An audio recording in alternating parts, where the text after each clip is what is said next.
Yes, I'm still here, Hollywood. And coming up on today's episode, every once in a while, a performer becomes part of the fabric of our lives without us even realizing it.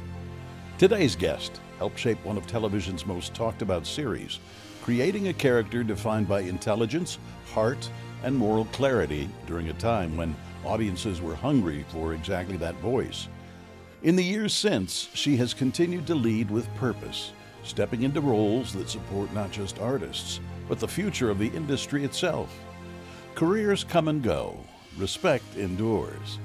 This is Still Here Hollywood. I'm Steve Kmetko. Join me with today's guest from Beverly Hills 90210, Gabrielle Carteris.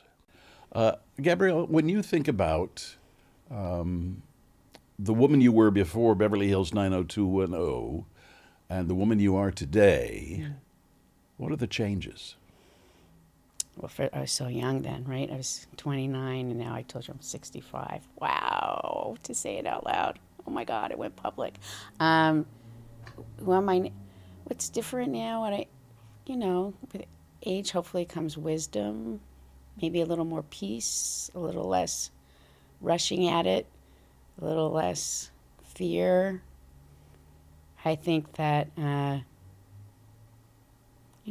a mom. I've been a leader, been able to do so many things. So I guess just life. What's different now is I've lived more of a life. I was younger then, didn't have the same life. Do you remember early success? Did it feel exciting or overwhelming? Both. Success is both, right? So that's the most exciting, and I'm a really emotional person, if you haven't even identified that. So to get a job would mean to cry. To lose a job would mean to cry, right? It was very, it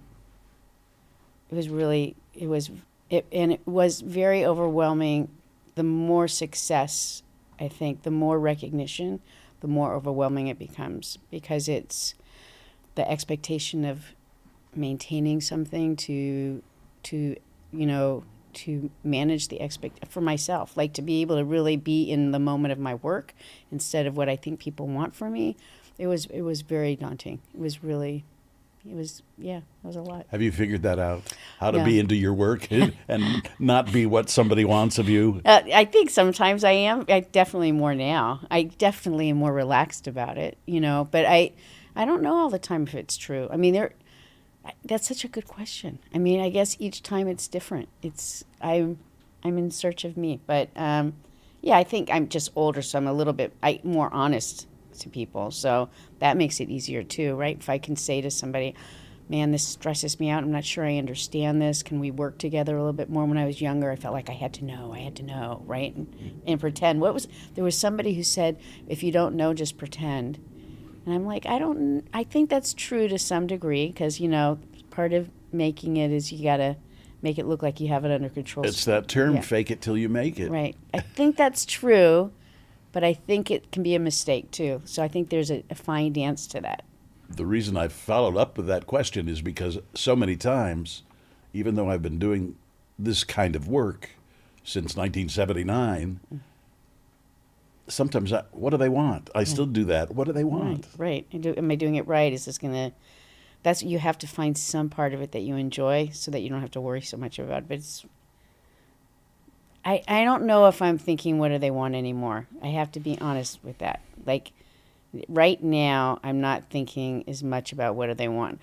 I think I'm at that age where I think, for women anyway, it's harder, to get certain work and to be seen. It's being seen differently in the world. Like, even though I feel really young inside I don't know, do you feel this, like you feel really young inside? It depends on the day. Well, no, you could feel tired, right? But you know what I mean? Like, does the world see you who you are or who they think you are? It's I don't know. It's just but as I get, so now I don't know if as much, I think it's I'm trying to see what they want. I'm deciding if it's something that I'm willing to do and am I comfortable with. A little bit more of that. I've asked several women who've sat in that chair how aging has been for them in Hollywood.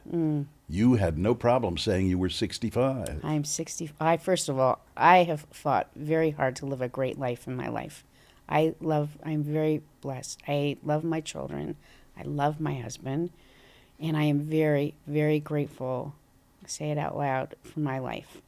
And so I think that, I don't want to live with shame at my age. You know, this industry really, the world anyway has a lot of judgment about aging, and I'm very aware of that. But our industry is all about that. It's about being a certain look, a certain age, and beautiful or whatever.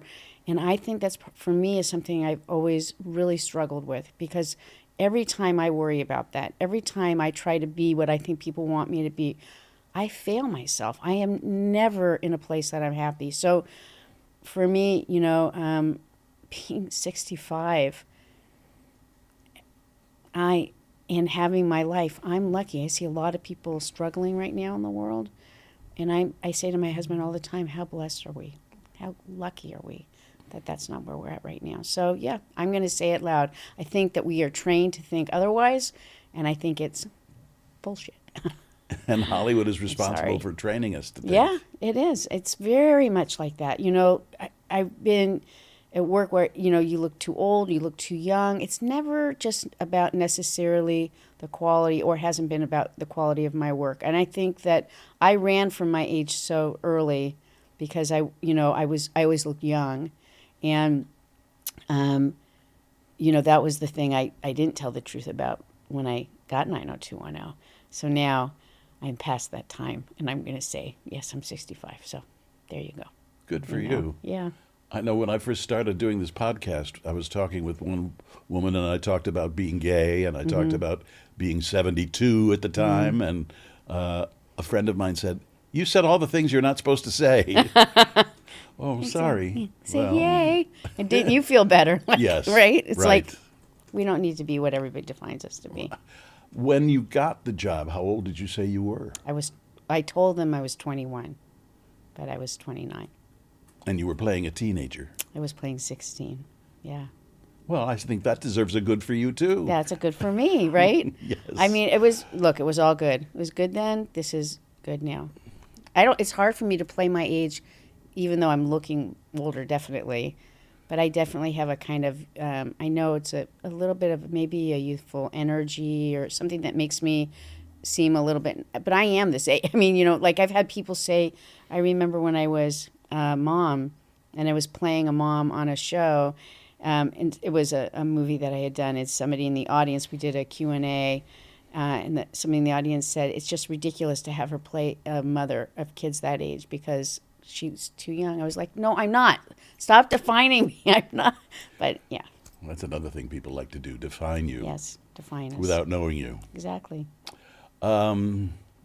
Did anonymity disappear overnight for you? 90210 became so huge. Yeah, it did. I think, you know, if you asked, so the one thing, I'll go to the first question you said, how did it affect life and stuff? So even though I was 29 when I got this show, that's really the birthing of adulthood. You know, we think the 20s are, but that's just when you're getting ready to come into your adulthood, I think. It has shaped my entire life. And I think in some ways in great, great ways. In other ways, I actually have to like be a little kinder to myself about certain things. And, you know, I have to be, I forget that I grew up, a lot of my life was in the public eye. And a lot of the expectations that I felt like I had to, whatever. So now is when I'm at an age where I'm like saying, give myself grace, a little more grace. You know, my mother's favorite phrase was, try not to think about it. Right. Whenever I would take a problem to her, that was her standard response. That's great. That does not work for me. Might work for some people. And she was very good at dismissing things. That's amazing. Try not to think about it. My husband will say that. I'll say like at night if I have something that's on my mind and I can't sleep. And I say, honey, I don't understand how you can sleep. He says, just don't think about it. I just don't think about it. I'm like, how can you not think about it? I have to think about it until I've resolved it or gone through it. Yeah. Or else she'd say, put it in God's hands. Yeah. You have to believe in God, then you. We'll leave that right there. Right. What surprised you most about sudden fame? Gosh, I think just the fame itself. I think that's what surprised me. I think that, you know, when you talk about it happened overnight, it almost was overnight. And I think that I think what surprised me, and I'm still surprised actually, when people stop me because maybe they had enjoyed the show or they at that time when they liked it, that they would stop me and talk to me as if this sounds, I mean, we're just human beings, right? That's really, it's just a job. It's a job that's public, that's for people to see. And people would talk to me like I was something more than that. And that was always a challenge for me. And then I think I've learned more how to actually use it to my benefit, to really be able to be helpful and to whatever. But it's surprising. There's a lot of, and I don't mean this, I think there's a lot of power behind being known. There's something happens because people come to you. You know, that's why you want somebody who's influential or who have, you know, any kind of influence. You hope that they're going to be good people because they have a lot of effect on people, right? The more you're known and the more I don't know if I'm making sense. You're just making me think about things that are. And if you want to get a table in a busy restaurant. Well, that can be. That can be nice, too. That can be nice, too. What did young Gabrielle misunderstand about the price of fame? I don't. That's an interesting. What did I misunderstand about it? What did I misunderstand? What did you hope would happen that didn't? What did you expect to happen that didn't?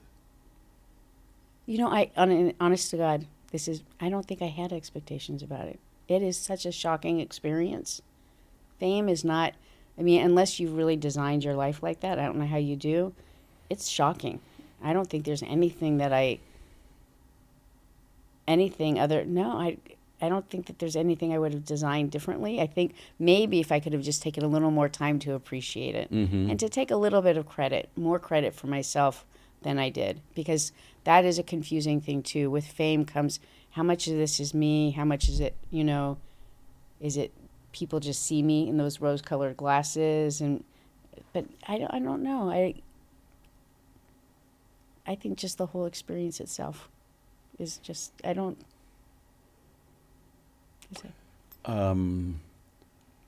When that era comes to mind now, what comes to mind first? What emotion do you feel? I think incredible joy, happiness. Yeah, it was a great era.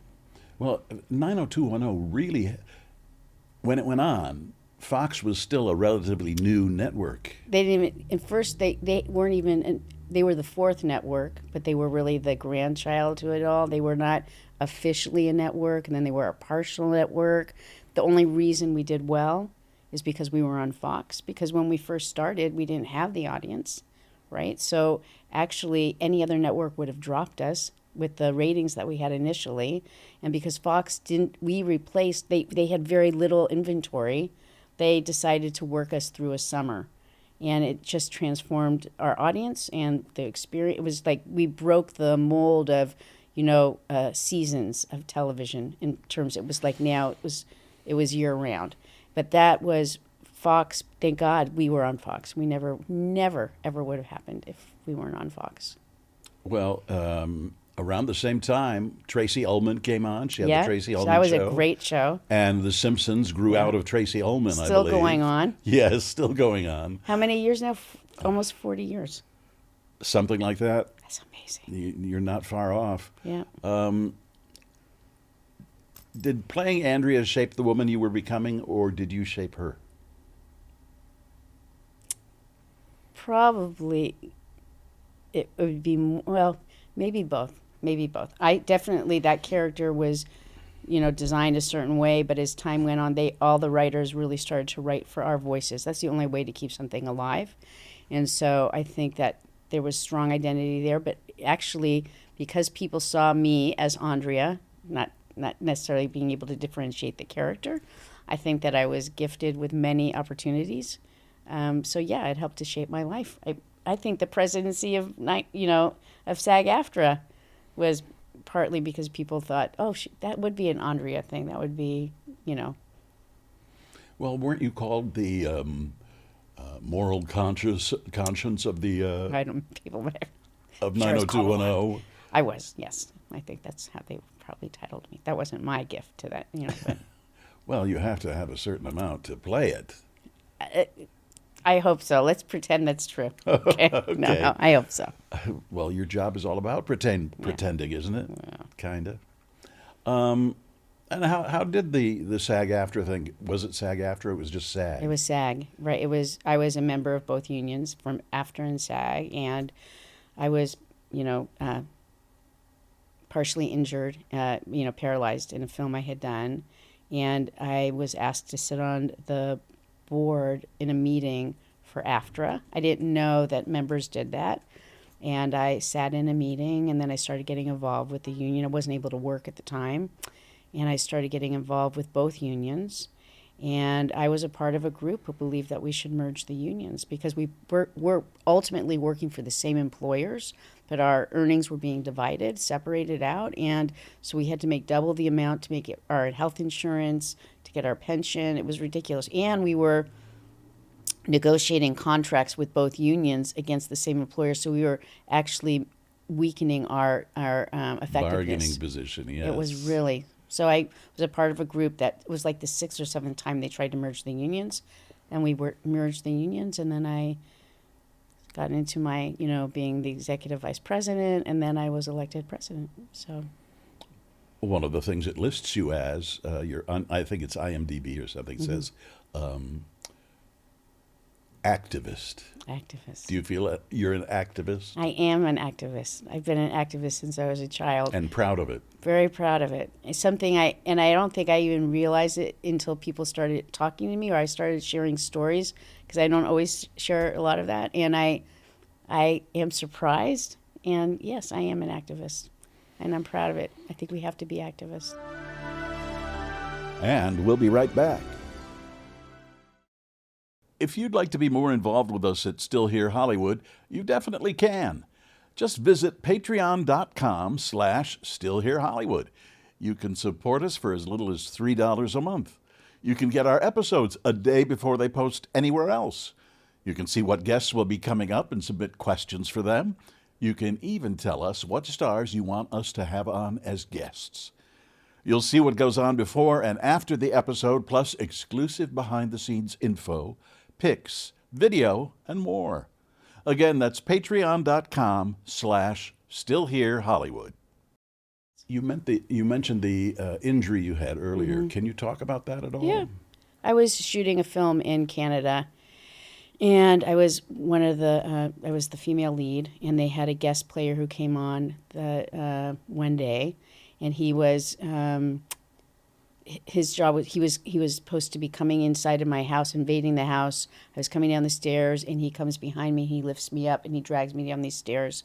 And he was really a big guy. He was like, 6'6", I think, or something. And I did a whole TED talk on it because I said it was like this, big guy. And I said, you see to the director a 12-inch differential, right? Just like kind of a big whatever. But he was very hyped up, and he kept lifting me up over and over and over again. At one point, we were rehearsing another scene, and they were setting the lights. And I said to the director said, let's just rehearse. And I said, you can't, don't touch me anymore. And because he kept lifting me by my neck.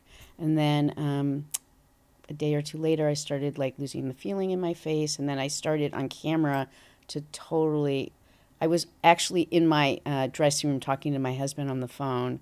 And I was like looking at the mirror. I was getting ready for a scene. I said, oh, it's so weird. Part of my face isn't moving. Like, it's not, that's so weird. And then I called in the producers, and I said, I don't know what's going on. And I was getting headaches, really bad headaches. I wasn't feeling good. And they had been doing some acupuncture. The director had, she had somebody who lived in her house who, she had a floor that was dedicated to this person who was a professional acupuncturist, and they were doing work on me. I was in a lot of pain.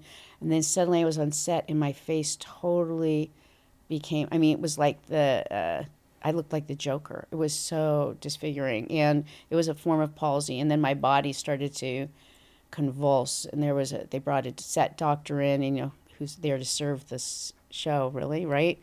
And he said, what's wrong with her? What's going on? And they said, she's in shock. And I was just like, they said, we want to take you to the hospital. I said, you have to fly me home immediately. I didn't know the medical environment there. I needed to get home to be with my family. And I remember being in the airport. I was so like really deformed. And I was like, I couldn't talk. I was doing a lot of stuff, and I was at the airport, and I just felt like so embarrassed because people were staring at me, not just from knowing me, but then also because my body was out of control. And, it was a very humbling time. So anyway, I flew home, and then I took several years. I was UCLA, movement disorder. They were working with me to help me get my speech back and to help my body. This was serious. Oh, it was major. I did a lawsuit that took almost 9 years, and I won that lawsuit. It helped to change some laws in Canada, and then the studios were very upset about that. They made sure to tell me, and then they had to change certain whatever. And the producer was a terrible producer. I will say this. When I did the lawsuit, when I had won, it was a mediation before we went to court, and they said, "Oh, we forgot to have Gabrielle sign an NDA, and would she do that?" And I said, "No, I don't have to, and you already settled, and no." And I never really told the story. I've kind of told the story, but it was life-changing, and it was very humbling. It was really interesting to come from a show that was so high visibility, coming home to have my 2 girls, they were young, and saying to my family, okay, let's just, we're going to go out now. Mom, you shouldn't go out. People are going to, because people, the paparazzi was around, and I said, this is where I am right now, and this is how they're going to see me, and we all have to learn to accept this right now. This is what it is, and I don't want to feel shame. It was hard enough to not be able to take care of myself, that I just didn't want that to be an extra part of my journey. But then, from all that, the things that stopped me from continuing with my acting brought me into my leadership, and so into my service. And then when I won the case, I said to my husband, this will be my time. It'll be okay if I don't work, because it's hard to work and be the president. I mean, I was working. We had, Harvey Weinstein. We had the pandemic. We had a lot of things that took full, and we work for free as in leadership. So I said to my husband, this will be my paying it forward. So he said, okay. And so that's what he did. And it was great. That was life-changing too, right? The journey you never expect. Did it influence issues you would consider taking up as the president of SAG? Safety became a really big part. Did it influence? I think everything that happens, I would be to think anything that's happened, I hope informs my life. But so it definitely influenced, right? But it was one of many things that influenced leadership. But it definitely had an influence on, and an understanding that, it's very difficult for people. What was good for me in terms of leadership is our job is to help give voice to those who feel voiceless, right? A union is there to help speak for those, because it's too hard. Individuals can't fight against corporations, and really objectively be able to ultimately win. We need to have the collective voice. And so I think what it did is informed really my belief in labor and unions, why I did work with the AFL-CIO. I'm on the executive council still. I'll be stepping aside now because Sean will be taking that, Sean Astin, and I did it through the, part of my being a part of SAG-AFTRA. But I think that it informed a lot of my service. Isn't it funny, Sean following in his mother's footsteps? I know. And his mother played my mother. Oh, really? Yeah. I met Sean when he was a young boy. He doesn't really remember, but when Anna, his mom, Patty Duke liked to be Anna, she played my mother. She's the reason I used to sign. I translated. I don't sign as well now, but when I was younger, I just loved her and Helen Keller when she was a the miracle young girl, worker, miracle worker, for which she won an Oscar. She was fabulous. Yeah, and she so, was. And it holds up today. Oh my God, amazing. And so when I met her, when I got the job and she was playing my mother, I cried. I said, I cannot tell you how much it means for me to be here with you. And then we became friends. And then I went to Washington with her, with the Creative Coalition. And Sean was a young boy then, and he was on the plane with us. And I shared pictures with me with his mom. I don't think I had with him there. Anyway, yes, and he really is very excited to be able to actually, I think, go and continue on almost that legacy. Yeah. What is the status of Hollywood after these strikes? Can you address that or speak to it? Maybe it's not just Hollywood. The strike was a really important strike. I mean, Fran was really the perfect president for that time, to be the leader during the strike. But that strike was really important with the advent, particularly the movement of AI and technology, because it affects all workers, but really how it affects us in our industry, you're seeing immediate results in terms of voice work. Even what you do here, they have the capability of AI actually taking your voice, your intonation. I don't know if you've heard some of the recordings that can be done from an individual and make it sound like you. In China, they have they already have two, at least they did then, they might have more, two of their broadcasters were AI generated. And they looked and sound, so I think it was a really important strike. And how did it change the industry? I don't think the strike is really what changed the industry. The industry was changing much more quickly than people were realizing. And I think that the strike put a big, light on that. And I think that what you saw happen after the strike with, how work changed and people talked about that was actually because the studios already had a glut of material and they needed to shed because it was a problem for them. So they used the strike as an excuse. But I think that I think the strike was really important, what it'll ultimately do. So I'm the president of FIA, which is the International Federation for Actors globally. And what I can see that this strike has actually helped for, not just for this union and for performers, it's helped workers also, because I do the AFL-CIO, it's helped workers in their negotiations with contracts, and it's helping Europe to define some of the language they need in contracts, and it's helping, work-wise, it's helping people to look at what kind of, we need to create some kind of legal structure or, some kind of, I want to say, not barriers, because you can't change the fact that technology is occurring, but we have to have structure around it. And people are really, I think that strike brought it to the head for everybody. I mean, that strike was successful, not only because it was righteous for performers, but all workers were like, that's going to happen to us. It was for the first time, a lot of times when we get ready for a strike, because I've been, the leader of strikes, people will go, oh, you're actors, you make so much money, why are you just blah, blah, you're complaining. And I think for the first time, people weren't saying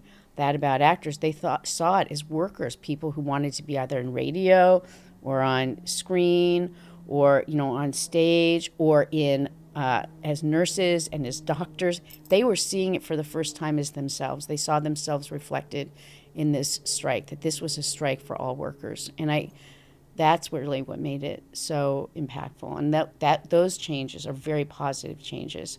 But in terms of our industry, there's a lot of shifting. The shifting is happening from streaming. The shifting is happening because we're global. We're so movable. It's not like Hollywood used to be like, Hollywood was the center of everything.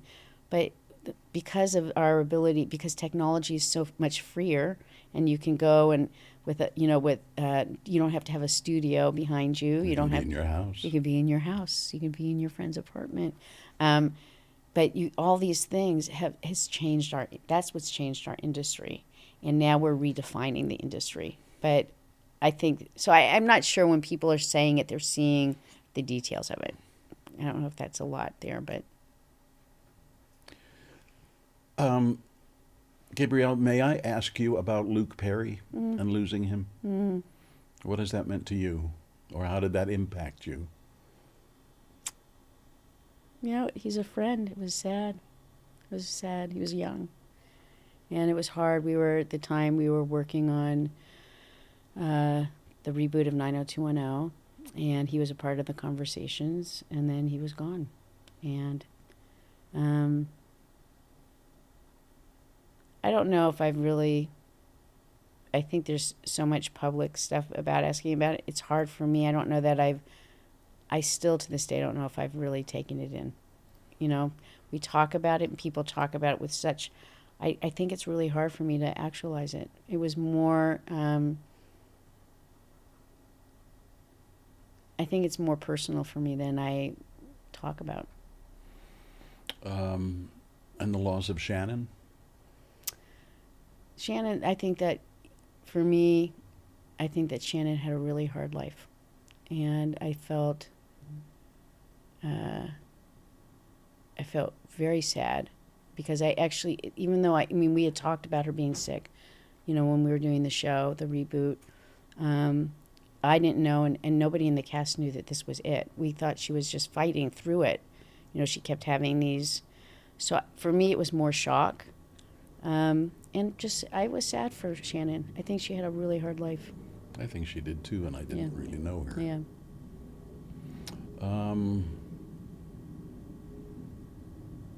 Are you in contact with anybody from the show?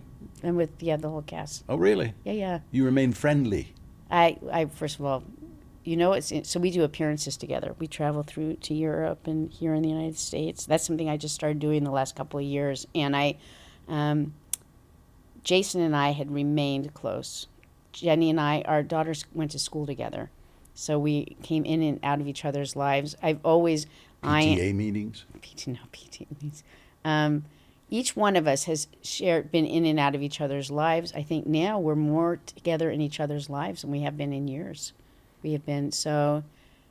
And it is really stunning. I think that I now don't think I really... Can you imagine? It took me all these years to realize they were really a big part of my life. A big part of my adult life, a big part of my...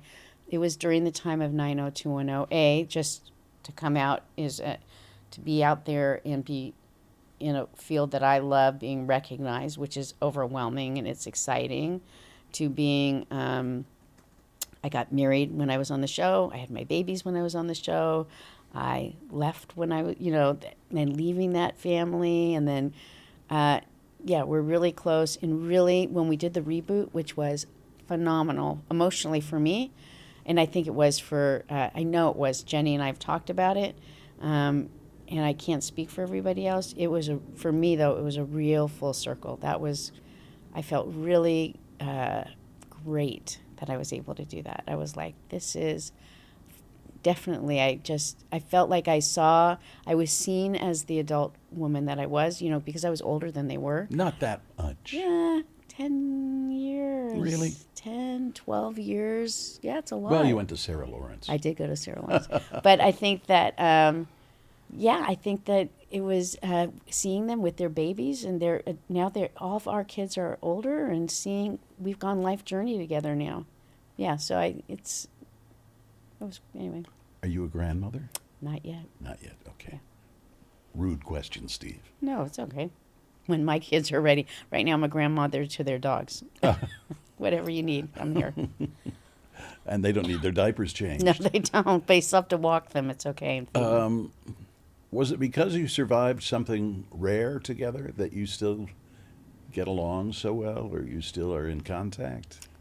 What would you attribute it to? Well, we're in contact, because we live in the area. I think that, life moments that we've reached out to each other, there have been those life moments. And I think, again, we have schools or whatever. And then now we did the reboot, but we do work together. We still work together. And I was just on Jenny's podcast, a couple months ago. And how great to see her as the woman she is now, to see each one of them in their lives. I mean, so I think we're just close now because we really know each other. There's something to be said for familiarity and, the stories you share. What is something about those early years that only the cast could truly understand? I think the isolation of the success, the fame of the show was really hard. I think we were all very... it was really big. It was a lot, and it was overwhelming. And I don't want to say it was lonely because we were lucky. I was lucky. I had Charlie. He's my husband. He's my best friend. Like, I was lucky I had him. And we were lucky we had each other. But I think the biggest thing was there was isolation, the feeling you couldn't go out in public. Like, it was really, I don't even know how to explain it to my kids. They have no concept of the show, really, because, they weren't born yet. So they don't, I have a friend who worked at Fox at the time, but she said, you don't understand.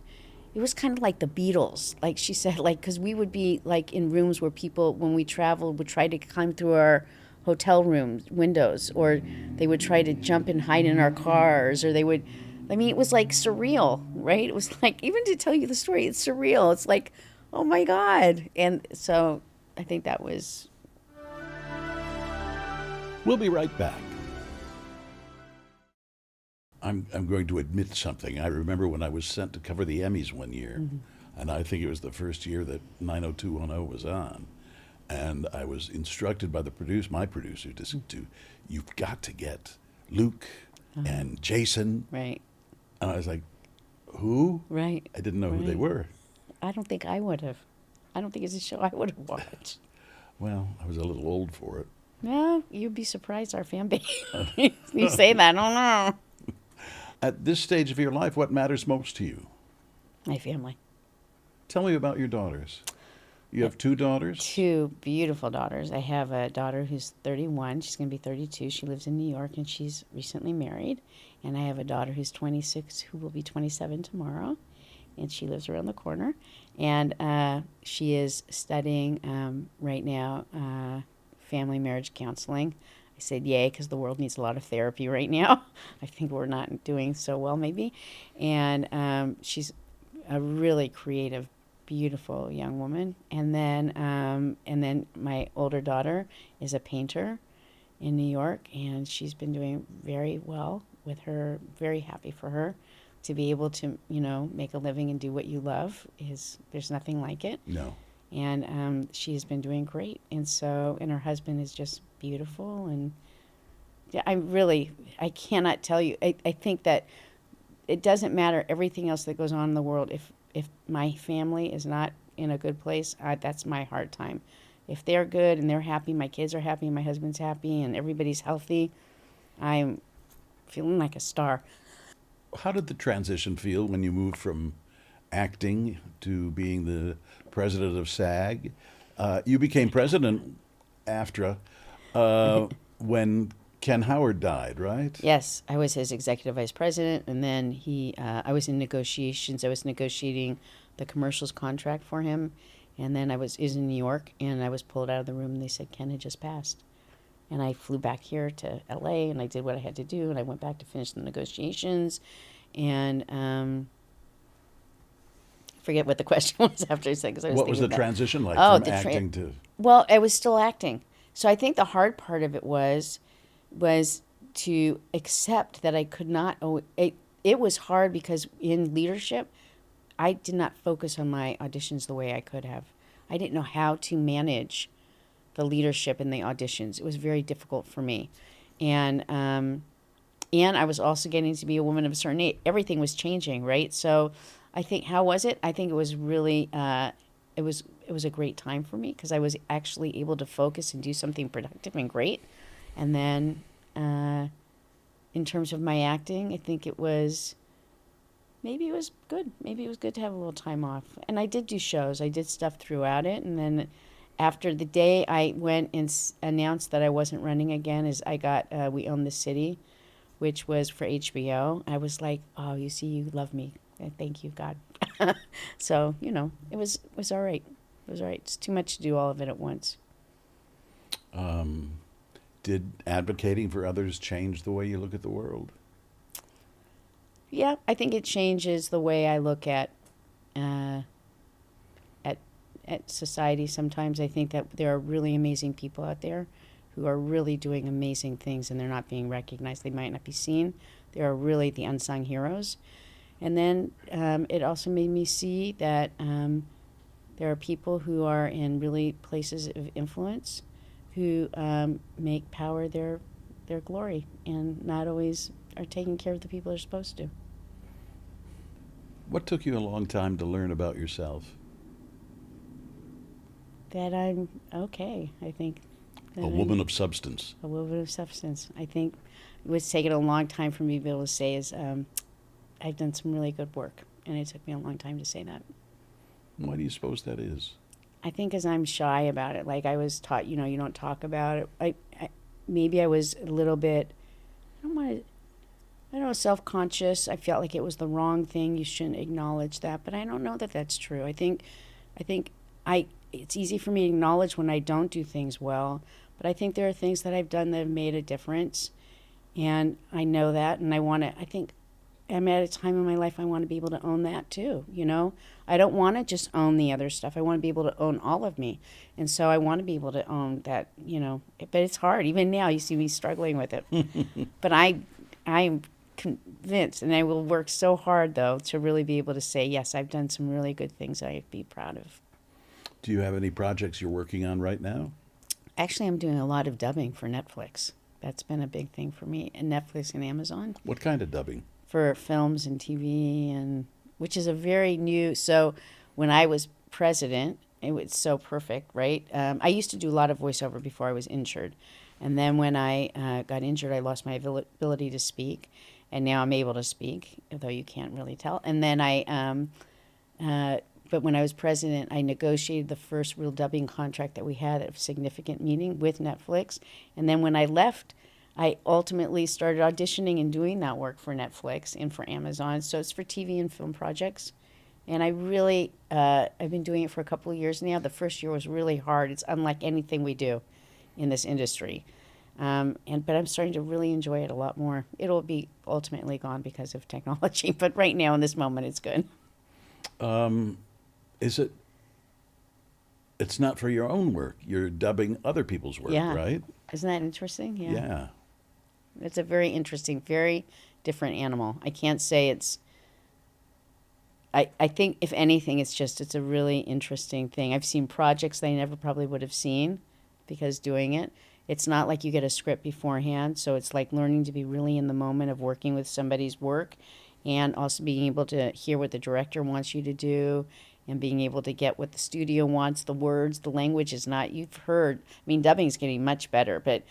when you hear some of the translations, you want to go, ooh, that's like not even, whoa, that's not how it, but you got to try to make that real. So it's kind of a challenge. But so that's what I do. And then, of course, I said like my presidency. So I also do a lot of work traveling to work with unions around the world for performers. And then I do my stuff with the cast. And the big thing I have to get over is saying this is admitting, I have such a fear of doing stage. I did stage. I trained in New York, and I really have to come to terms with, because I was offered something. I was like, I don't know. I don't want to do the hours. That's for sure, the thing with theater. But I do think that I should start doing maybe more live things. I have to think about it. Well, then let me ask you, what no longer scares you? What no longer scares me? What people think about me no longer really scares me as much. I'm pretty much who I am. Do you have to audition? Oh, yeah. Definitely have to audition. Sometimes I don't. Sometimes I do. I actually like auditioning. I don't like auditioning, and I do. One thing about auditioning is you have the opportunity to work with the director, hopefully, and the producers, so you have a sense of what they're looking for. To be given a part and not know until you start working, for me, do I like the part, really? Do we mesh? I think the process of auditioning, it can be really important. So I do like it and I don't like it. I do like getting offered a part, and then I don't like it sometimes. You know what I mean? I think I like all of it. I like all of it. I'm not always sure I like all of it. It's a very complicated a relationship that I have with this work. Have you ever gotten a role, and then once you start filming, decide that you can't stand the people you're working with? I've never had it where I can't stand people, but I did have a job where in the middle of it, I was like, why am I here? Why am I here? Is it the money? Is it the whatever? But But overall, I've been really lucky. I've always, often, almost always loved the people I work with. And there's always something I can find that I really enjoy about something, even if it's learning it's not anything I want to do again, right? I mean, that's a great gift too. I don't have to. So, yeah, every experience is different, but there's something I get usually from everything I've done. If you could sit across from your younger self on the first day of 90210, what would you tell her? Have fun. It's okay. You can be great. I think every year when they were renegotiating, you know, when we'd get ready, I was like, this is my last year. I should pack up. This is my last year. And so I think that's all. I just like, it's okay. It's going to be great. It's going to be a great ride. Don't worry. Has the woman you've become surprised the girl you were?